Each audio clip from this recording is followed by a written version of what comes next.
Hey guys. Now, you guys know I am normally the one that comes on with a ball of energy. I am excited. Even when you guys see me live on Facebook or live in an event, you see the energy. And people always say, "Are you always happy?" And I say, "No, I'm not." Let's be honest, let's be real. But I don't go through what some other people go through, and especially now in dealing with high levels of anxiety, dealing with high levels of depression, dealing with so much stress. And man, can we just be honest? It's kind of like the opposite ends of the spectrum. It's either talked about and downplayed or it's not talked about because it's still taboo. So that's why I'm excited about today's episode, because we're going to get down and dirty and we're going to lay it all out on the line, because some of you need the help but you're still scared to ask for it, and others you're kind of like, no, that's not me, I can handle it on my own. And when we try to handle it on our own, it leads to that big blow up and blow out, and it's like, everybody get down, get down, get down. It's like one of those moments. So with that being said, I'm excited about my guest today. Hello, Andrea. How are you? Good. How are you? Oh, man, I'm feeling good today. But, man, we've definitely had some moments preparing and shifting everything when it comes to business, when it comes to family, when it comes to just pandemic. Okay. Yes, So I'm excited about this topic. Let everybody know a little bit about yourself, and then we're going to dive right in. absolutely. My name is Andrea A. Moore. And in 2010, I met grief in the boxing ring. Um, it's not that I didn't lose a grandparent before, uncle or aunt or cousin, but June 13th is when my life changed. I lost my only sister to breast cancer. Angie was 39 years old, social worker, woman of God, all of the good stuff. And unfortunately, I watched my parents go through the worst type of grief, and that is losing a child. Well, let's fast forward. I was angry for 3 years, mad at God. Him and I had some conversations, as I like to say, should not be shown on TV, but they were real conversations. And here I am, 10 years later. I am a vessel. I did not know my purpose was to be here and to teach, educate, and advocate for siblings, survivors, and entrepreneurs who are ready to build their resilience while grieving. Like, I help them and guide them through that. And it's been a journey. Um, like you said, I'm pretty bubbly all the time, but I grieve differently than everyone else. I probably cry every day. And when I tell people that, they're like, oh my God. Now, honestly, I might listen to a song, it may send me to another place. I may be laughing and still crying, because when I laugh, I typically cry if it's really funny. But I believe tears are a form of releasing the words we are not able to say, meaning we're thinking them, but they won't come out. And that's what tears to me mean. So I've been doing this for 3 years, being a sibling survivor and warrior. I add the warrior part because now I'm doing this. I am a living testimony, and I'm showing you can still build your business while grieving. You can still be a wife while grieving. You can still be a mother doing virtual learning, you know, while grieving. Everything that has been in our minds, and we've been conditioned some, let's be honest, we've been conditioned to think, okay, we're grieving, our anxiety is high, our depression is high. How do we get back up? For a long time, a lot of us just stay down. And every day, how do we get back up? So that's a little bit about what I do. I'm an intuitive grief coach, certified bereavement facilitator, author, speaker, and most of all, I am the creator's vessel. I love it. I love it. When, we have to go back to the core. We got to go back to the root of it. And when we think about the root of dealing with grief and even talking about grief, many of us, we've never had a conversation about what to do when you're grieving. We've never had a conversation. Matter of fact, when we look at our parents and grandparents, we're like, we thought they were superheroes because we hardly ever saw them cry. We hardly ever talked about depression. We never like, so going back to it, when you think about your first time that you actually had a conversation about grief, when was it? It was after my sister died. Now, prior to that, I lost my grandmother, my grandfather, my uncle, a great aunt, and it pretty much was so-and-so passed away. The service is this day, and then you go to work. I'm a Christian. My dad calls me a radical Christian. That's a long story, but he is a deacon. I grew up in the church, and it's give it to God. So I'm also a questioner, which means I'm going to question you. What does that even mean? I done gave it to him, shot it to him, threw it to him, and I'm still feeling this pain. What do I need to do to help myself and others maneuver through this type of grief? So after 2010, and I mean, at that time, I'm 29, 30 years old, just now having a conversation. Now, the conversation that I would have liked to have was not the conversation I had. It was more like, grief is sorrow, then you got bereavement and mourning, but you'll go through it, just pray about it. And again, I said earlier, I was mad at God, so I was not trying to hear any of that. So that was my first time actually having a conversation. I think people need to hear that, because a lot of times that's the blanketed statement that that is said. Oh, I'm praying for you. Just pray about it. Keep it lifted. Go to the throne room. I mean, they have so many different ways that they say it, but that's a piece of it. But man, it's so much more when we think about really dealing with grief, dealing with anxiety.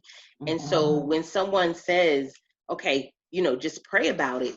Okay, well, that's a piece of it. What's that other piece that people are missing when they just blanket it with go and pray? They're missing the truth. We need a community, a therapist, a coach, a counselor, a friend who may have went through a similar type of grief, someone to listen, someone to be there, and then alternative ways of healing. So when I say that, people automatically, my Christian people, they go like way left. And I'm like, wait a minute, writing. I help people heal through writing. Writing is a form, journaling.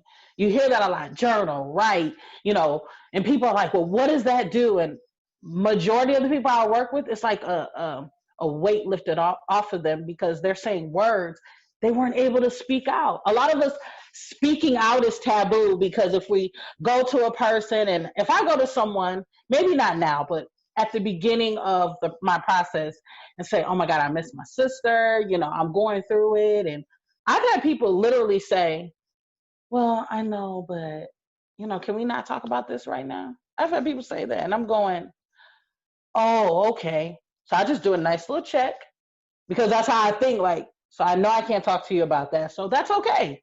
And then sound therapy, that's something I'm getting into now, which is basically like drums and things like that, just the sound. I love music, so I'm into music therapy. There's different ways. So when I say alternative healing, all I'm saying is just different ways to maneuver through your process.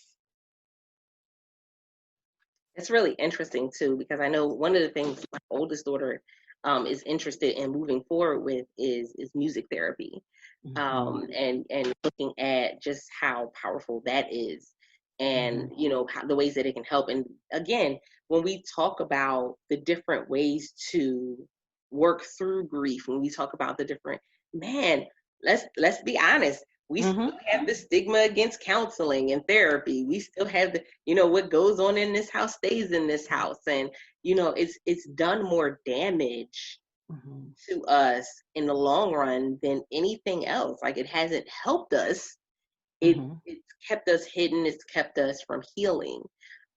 So, really putting that out in the forefront that, having that support system, being okay, it's okay to not be okay. It's not okay to stay that way. Yes, absolutely. And then, a lot of the siblings and entrepreneurs that I work with, their support system is not their family. It is people on social media. Let's talk about that. It is people you've never seen before, people you honestly probably, I know we have pictures up, but you could be walking somewhere and you may not even know that person is there. And I think we get bogged down, because I know I wrote about this in From Grief to Grind, the first anthology. I got bogged down with the family. I want my cousins to understand. I want them. And then God said, that's your family. That's your DNA family. But I got something for you. I want you to really pay attention to your tribe or community of siblings like yourself. And that's when it kind of all came to the forefront of, I love my cousins and my aunts. And are they there for me, just in a different way? But then I got the grieving community, the ones that cliche of what goes on in this house stays in this house. Throw the whole cliche away. That right there just makes me want to cringe. I'm like, oh, because I'm just going to touch on this, and we could talk about this a little more, but we are also grieving for generations before us, because they hid for so long. They didn't share their whatever pain they were going through. They didn't say anything. And if they said something, and more was like, oh, well, just keep it on the hush. Well, shout out to the millennials. A lot of people got issues with them, I'm 40, so I'm like right on the cuff, but we are no longer doing that. Because I told my mother one day, I said, I know some things she went through in her lifetime. And when she released them, I felt released too, because I was holding on. I didn't know that's what I was doing. I was grieving for her, with her, as she was going through. So it's like, okay, it's enough of that. So I just wanted to touch on us grieving for generations prior. It's interesting. Yeah, I'm right there on the cusp, right there with you. So I'm like, yeah, it's, I'm not going to be weighted down by what's going on or what happened to you. I can't be weighted down with that, because we got our own stuff going on. We have our own, like, reality check. We got 2020.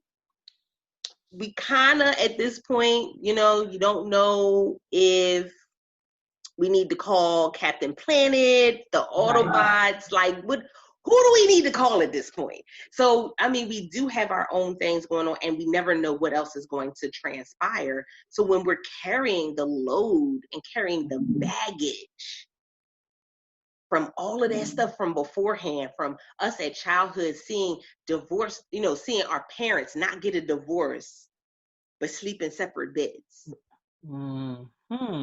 Yep. And all of those things, and how they play into our psyche and what it is that we think a relationship should look like. So I'll be the first to tell you, my parents, I have 4, and I probably have 4 parents. They divorced when I was 8. I've seen a lot prior to them divorcing. And I tell people this all the time. And if you know my parents, you would be like, really? The best thing they did was separate. Because then it had me looking at relationships different, and them marrying their soulmates. I can honestly say that my bonus parents, lack of better terms, I just tell people I have 2 moms and 2 dads, and they always look at me, but for lack of better terms, they are their soulmates. But I also see what love looks like. I don't see what just pain looks like for 40 years, and then they don't get a divorce, and I'm confused on how a relationship should look. And in the Black community, that's the only community I can speak on, we have an issue with how it looks from the outside and when the inside is toe up. So when my parents divorced, I went through some stuff, of course, but I also thank them, because they showed me something that they didn't see. My grandparents slept in separate beds. I heard stories on that. I was like, who does that? That's just me. So it's like, divorce in the Black community is, people are doing it more now, but even like we hear stories from like your grandparents or great grandparents where they stayed 60 years and you got 6 kids and there's 6 other kids over here. Listen, listen. I won't even go there, but yeah. That part. So now I have to you know, go and add another piece to it, because there are those who have been, and I do say brave. I do say, you know, that they have the self-love to be able to go and ask for the help, and knowing when the help you asked for is not the help you need. I feel like that's a whole nother podcast. look, right? Because that can be just as toxic. Toxic, yes, and you're not getting the help. So there's 3 things I tell people how to identify if the help is for you, like for you personally. So first thing is you got to know who you are, meaning we all are going through the self-love journey. We are, you know, trying to figure out, do we like to go left or do we like to go right? But your inner self, your spirit, God, whatever wording you want to use, is telling you off GP if this person is right for you as far as like helping you, supporting you. So learning to listen to your inner self while gaining your inner wealth, because you getting help is wealth. And so the second thing is, as you're speaking to them, listen to the words. So I just use the I statement. I don't like to use the I statement because we are in this together. I'm an empath, so I can feel when you're feeling. So listen to the words people are saying to you. So I'll give you a prime example, because I actually had this happen to me. It took me about 5 therapists to find the one. And it wasn't that the 4 were terrible. It was that they weren't for me. So I had to learn to get specific in what I need. Let me tell y'all something real quick. Be specific in what you need. I need a therapist who lost a sibling. I need a therapist who is under the age of 50. I need an African-American therapist.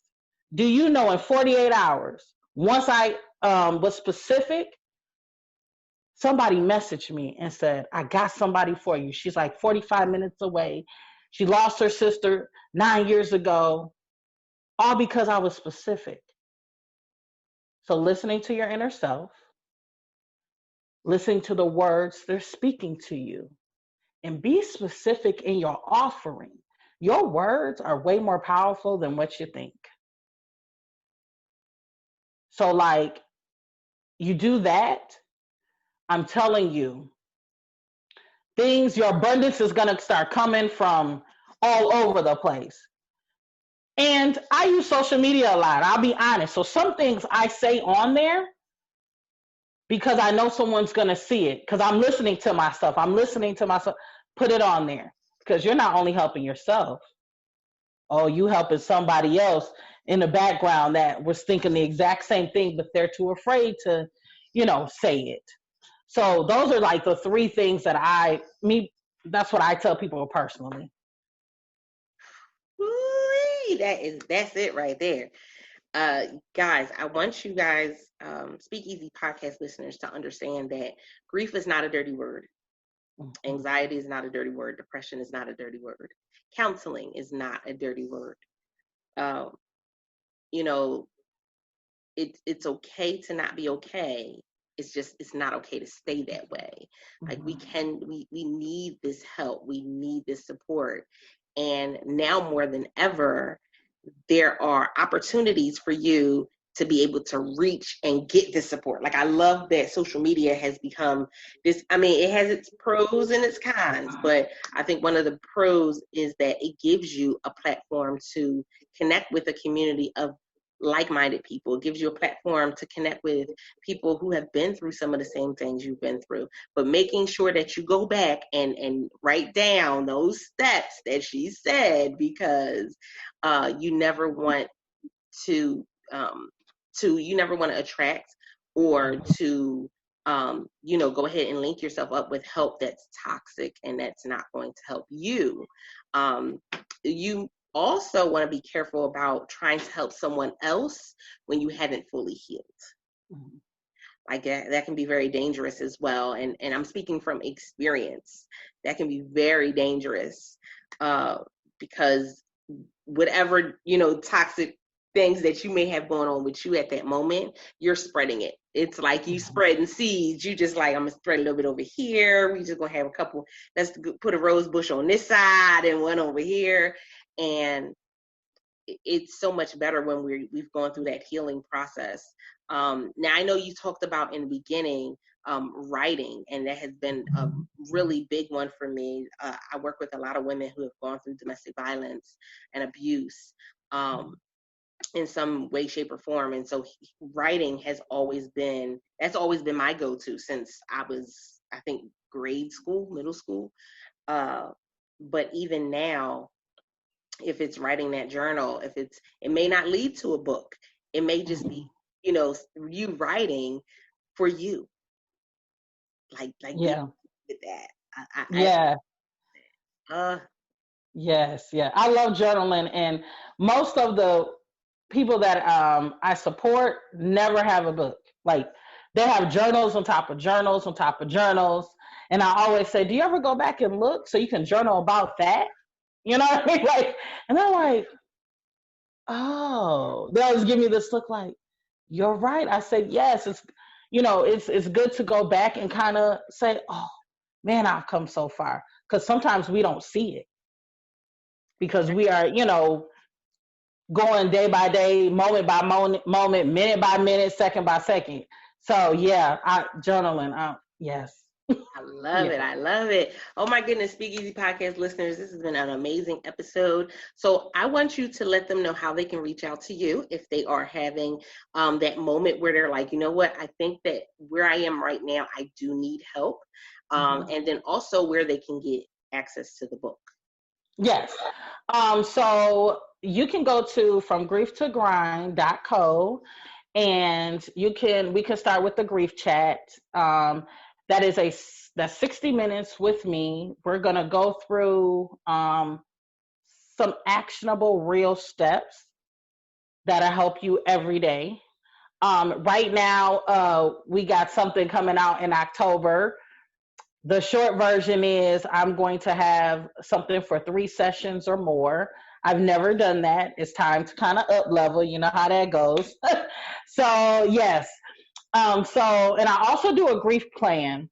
So basically a grief plan is a 90-minute session plus a coaching session with me. And what we do is a grief strategy for yourself. So I just want to emphasize grief is different for everybody. There is not one way to grieve. There is not a right way or a wrong way. There is a healthy way. So that is really one of my biggest things, a healthy way to grieve, even at your bad moments. Because I'll tell you in a minute, I will go back, it'll be a bad moment, my sister's birthday, holidays come up, things like that. So I am on Instagram and Facebook under From Grief to Grind. And you can also get the book From Grief to Grind Anthology 1 on my website. Where Did I Go? That is about the loss of self while in a relationship. That is also on my website. Mourning with Purpose. And I have the Sibling Love Letter coming out at the end of September. So I'm excited about that. I love it. I love it. Guys, make sure that you check in, get what you need, tap in. Why? Because that is why we bring you the guests that we have here on the show. And with that being said, we also want you to join the conversation. Be sure to go over and leave us a review at bit.ly/Speakeasy Podcast Show. We want to see how this episode has resonated with you, and we want to see you grow. Because guess what? No matter what, this can still be a successful year for you. And guess what? We're giving you the tools to make that happen. With that being said, Altavis Pelzer here, your host of the Speakeasy Podcast. And until next time, guys, don't forget to press it out. See ya.